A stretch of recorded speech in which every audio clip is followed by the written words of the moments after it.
Hello everyone. Today I'll be discussing an important circular in GST which government has issued on 13th April. Basically taxpayers को GST के regarding कुछ issues थे जो कि government ने इस सर्कुलर में क्लैरिफाई किए हैं. इशू ये था, सपोज आप सप्लायर हैं, आप किसी सर्विस कॉन्ट्रैक्ट में एंटर करते हैं, उसके अगेंस्ट आपको कोई भी एडवांस रिसीव होता है तो क्या होता है, किसी केस में तो हम इनवॉइस इशू कर देते हैं सप्लाई होने से पहले ही, और किसी केस में हम सप्लाई होने के बाद इनवॉइस रेज करते हैं. अब जीएसटी हम जो उस पर पे करते हैं, हम उसका रिफंड क्लेम कर सकते हैं या नहीं कर सकते, ये सर्कुलर में एक इशू है. अगर रिफंड क्लेम कर सकते हैं तो उसका क्या प्रोसेस रहेगा, क्या प्रोसीजर रहेगा, कौन सा पर्टिकुलर फॉर्म आपको फाइल करना है, यही सब इस सर्कुलर में डिस्कस किया गया है. So starting with the first issue, हमारा फर्स्ट इशू ये है कि सपोज आप एक सप्लायर हैं, आप एक सर्विस कॉन्ट्रैक्ट में एंटर करते हैं जिसके अगेंस्ट आपको एडवांस रिसीव होता है, एंड कुछ टाइम बाद जाके क्या होता है कि ये सर्विस कॉन्ट्रैक्ट कैंसिल हो जाता है. अब सप्लायर क्या है, सप्लायर ने ऑलरेडी इसके अगेंस्ट इनवॉइस इशू कर दिया है जो उनको एडवांस रिसीव हुआ है, एंड जब इनवॉइस इशू कर दिया है तो उन्होंने जीएसटी भी पे कर दिया है. अब tax payer wants to know कि जो उन्होंने जीएसटी पे किया है क्या वो उसका रिफंड क्लेम कर सकते हैं या फिर उनको अपनी आउटपुट टैक्स लायबिलिटी से उसको एडजस्ट करना पड़ेगा. So the government has given clarification for the same. Government ने बताया है कि इस केस में क्योंकि आपने इनवॉइस इशू कर दिया है बिफोर सप्लाई ऑफ सर्विस, तो सिंपली सप्लायर क्या कर सकता है, क्रेडिट नोट इशू कर सकता है as per section 34 of the CGST act.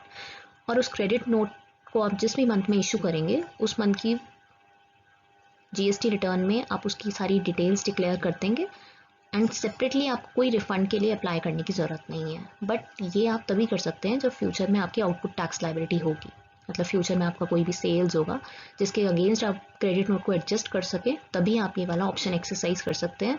Otherwise the second option which is available here is, अगर आपकी फ्यूचर में कोई आउटपुट टैक्स लायबिलिटी नहीं है बिकॉज आप अपना बिजनेस डिसकंटिन्यू कर रहे हैं या फ्यूचर में आपका भी कोई सेल्स नहीं है, तो उस केस में आप क्या कर सकते हैं,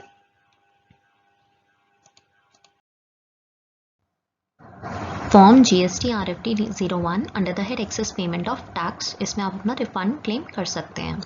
सेकेंड इशू हेयर इज़ कि एक सप्लायर है, उसको एडवांस रिसीव हुआ है एंड इसके अगेंस्ट उन्होंने इनवॉइस की जगह रिसीट वाउचर इशू किया है और एडवांस जो रिसीव हुआ है उस पर GST पे कर दिया है. तो ये जो GST पे किया है, क्या वो इसका रिफंड क्लेम कर सकते हैं या फिर इसको एडजस्ट करना होगा. सो इस केस में गवर्नमेंट ने क्लैरिफाई किया है कि क्योंकि सप्लायर ने इनवॉइस रेज नहीं किया है, so he can simply issue a refund voucher as per section 31 of the CGST Act, and refund के लिए अप्लाई वो कर सकते हैं फॉर्म GST RFT 01 में under the category refund of access payment of tax. Third issue here is कि supplier ने goods supply कर दिए हैं, बट क्या हुआ कि रेसिपिएंट ने वो गुड्स वापस कर दिए. अब सप्लायर ने तो इनवॉइस ऑलरेडी रेज कर दिया है एंड GST भी पे कर दिया है, सो अब इस केस में वो रिफंड कैसे क्लेम कर सकते हैं. इस केस में गवर्नमेंट ने क्लैरिफाई किया है कि supplier simply credit note issue कर सकता है एज पर सेक्शन 34 एंड अपनी आउटपुट लायबिलिटी से उसको एडजस्ट कर सकता है इफ़ फ्यूचर में कोई आउटपुट लायबिलिटी है.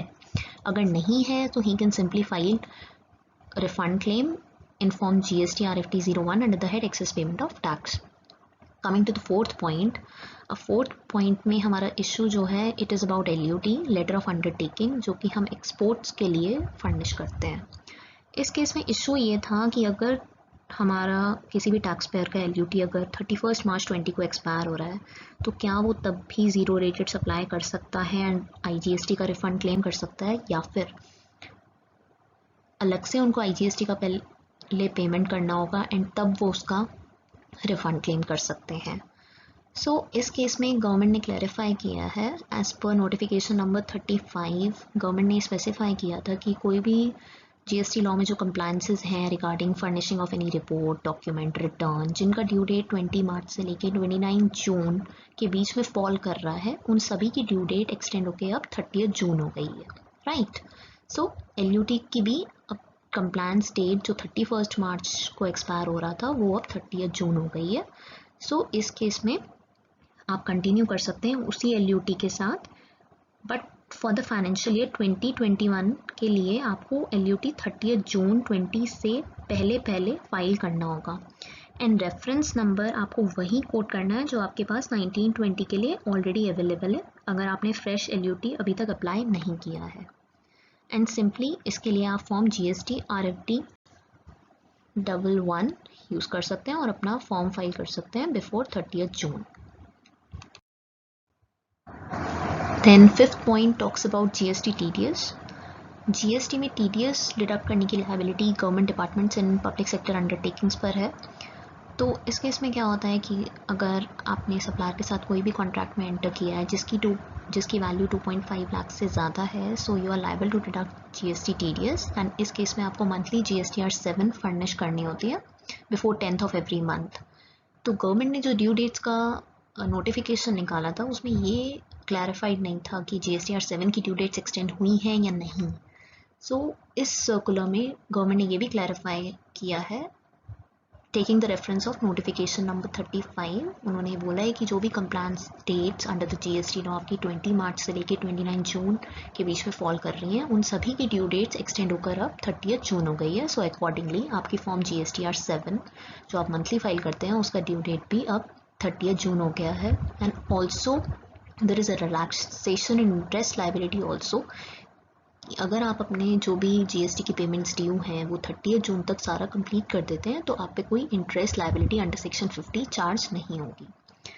Then coming to the last point, as per section 54(1), section 54(1) ये बात करता है रिफंड की। अगर आप जीएसटी का रिफंड क्लेम करना चाहते हैं उसका टाइम लिमिट स्पेसिफाइड है इस सेक्शन में, that you can claim it within 2 years from the relevant date. And this relevant date is basically the due date for furnishing of your return under section 39.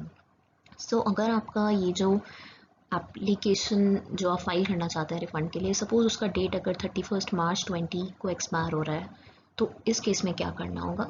सो इस case में भी government ने notification number 35 ही specify किया है and accordingly इसका भी application file करने का ड्यू डेट 30th जून कंसिडर किया जाएगा। So that's all for today, and इस सर्कुलर के through many queries of the taxpayers and many confusions जो उनको थे वो clarify हो गए हैं।